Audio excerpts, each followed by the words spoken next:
ये है यूपी की सबसे बड़ी और सबसे शातिर चोरी। 3.5 किलो सोना, 8 किलो चांदी हो गई पार। बैंक के लॉकर भी नहीं रहे सुरक्षित, बिना चाबी के पार कर दिया इतना माल। आखिर कहां सोए थे सुरक्षा के यंत्र, ये है सवाल। पूरी कहानी सुनकर दंग रह जाएंगे, पैरों तले जमीन खिसक जाएगी, यकीन करना मुश्किल होगा। फ्रॉड की ये कहानी जाननी है तो साथ देना होगा। जो रोज करने आता था सुरक्षा की पुख्ता बंदी, आखिर में वही निकला कांडी। बैंक लॉकर को साफ कर दिया और साफ कर दी संपत्ति। कानपुर में बैंक के लॉकर पर हाथ साफ करने वालों को पुलिस ने गिरफ्तार किया तो कुछ ऐसा खुलासा हुआ जिसने सनसनी फैला दी। जो हर रोज सुरक्षा की व्यवस्था और चौकसी को पुख्ता करने आता था, उसी ने ऐसा खेल खेला कि पुलिस भी खुलासे के बाद हक्की बक्की रह गई। ना तो पुलिस को समझ आ रहा था कि ये खेल क्या है और कैसे इसे अंजाम दिया गया, और ना बैंक कर्मचारियों की मति काम कर रही थी। लेकिन जब गिरफ्तार आरोपियों ने साजिशों के पुलिंदे से पर्दा हटाया तो फिर आसमान भी हैरान था, धरती भी डोल रही थी और आरोपियों की जुबान कुछ ऐसा बोल रही थी जिससे सब सन्न थे। कानपुर में 6 दिन पहले बैंक ऑफ बड़ौदा का लॉकर तोड़ने वाला गिरफ्तार हुआ तो फिर लॉकर को किराए पर लेने वाले भी खुश दिखाई दिए क्योंकि उनकी संपत्ति बच गई थी। लेकिन पुलिस का पर्दाफाश अब सुर्खियां बटोर रहा है।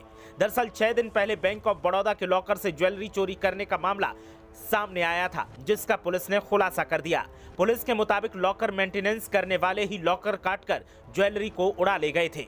पुलिस ने आरोपी के घर से 3.5 किलो गोल्ड ज्वेलरी और 8 किलो चांदी बरामद की है। चोरी से ज्यादा माल बरामद होने पर पुलिस को आशंका है कि अन्य लॉकर्स से भी उसने चोरी की है। वहीं बैंक अफसर भी शक के घेरे में हैं, क्योंकि मेंटेनेंस के दौरान बैंक अधिकारी समेत 5 लोगों की टीम मौके पर रहती है। पुलिस इसको लेकर भी अभी तक जांच कर रही है।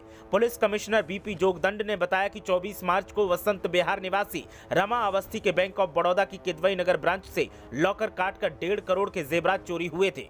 नौबस्ता पुलिस मामले में रिपोर्ट दर्ज करके जांच कर रही थी। लॉकर से गायब हुए सामान की पूछताछ बैंक कर्मचारियों से की गई। इस दौरान लॉकर मेंटेनेंस कर्मचारी रोहित शुक्ला पर शक हुआ।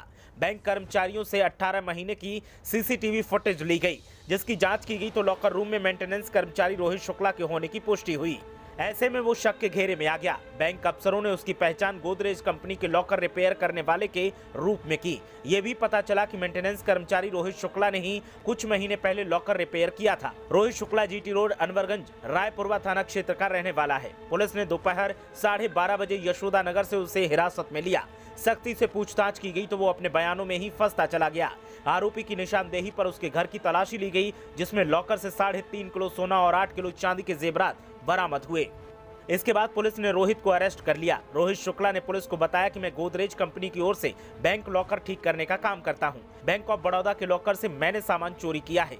जब भी मुझे लॉकर ठीक करने के लिए बुलाया जाता था, मैं उस खराब लॉकर को ठीक करता था। साथ ही अन्य लॉकर्स को तोड़कर उनमें रखे हुए सामान को अपने बैग में रखकर लेकर चला जाता था। लॉकर ठीक करने वाला समझकर मेरे ऊपर कोई शक भी नहीं करता था। सारा सामान मेरे घर में ही रखा हुआ है। पुलिस कमिश्नर ने बताया कि लॉकर से 1.5 करोड़ की चोरी के साथ ही दूसरे लॉकर काटने का भी खुलासा हुआ है। इसी मेंटेनेंस कर्मचारी ने ही 17 महीने पहले बर्रा दामोदर नगर निवासी अजय गुप्ता का लॉकर काटा था। अजय गुप्ता के भी कुछ जेवरात पुलिस ने बरामद किए हैं। आरोपी रोहित ज्वेलरी चोरी करने के बाद ज्वेलर को बेच देता था। पुलिस आरोपी रोहित से अन्य बैंकों से लॉकर में हुई चोरी को लेकर पूछताछ कर रही है। पुलिस कमिश्नर ने बताया कि बैंक का लॉकर मेंटेनेंस जब भी होता है तो 5 लोगों की कमेटी बनती है। इसमें बैंक मैनेजर, लॉकर इंचार्ज, अधिवक्ता समेत 5 लोग होने चाहिए। कमेटी तो हर बार बनती रही, लेकिन सिर्फ कागजों में। मौके पर कोई भी मौजूद नहीं रहता था। उन्होंने बताया कि मेंटेनेंस कर्मचारी ने इसी का फायदा उठाकर मेंटेनेंस के बहाने दूसरे लॉकर्स को भी काटकर जेवरात चोरी कर लिए। बैंक प्रबंधन की ओर से घोर लापरवाही सामने आई है। उनके खिलाफ विभागीय कार्रवाई के लिए बैंक को लिखा गया है, जिससे कि दोबारा कोई बैंक मैनेजर समेत अन्य कर्मचारी लापरवाही न करे। पुलिस कमिश्नर बीपी जोगदंड ने खुलासे की सराहना की। उन्होंने कहा कि डीसीपी साउथ और एसीपी नौबस्ता के साथ ही नौबस्ता थाना प्रभारी ने कम समय में मामले का खुलासा कर दिया। घटना का खुलासा करने वाली टीम को 1 लाख का नकद पुरस्कार और डिस्क के लिए शासन को नाम भेजा जाएगा। खुलासे के बाद पुलिस टीम की वाहवाही हो रही है, लेकिन बैंक प्रबंधन अब सवालों के घेरे में है कि कमेटी बनाकर काम करवाने का दावा करने वाले सिर्फ दस्तखत और पैड तक सीमित रहे। अगर पहले मेंटेनेंस की निगरानी की जाती तो फजीहत का शिकार नहीं होते। ब्यूरो रिपोर्ट, मीडिया हलचल।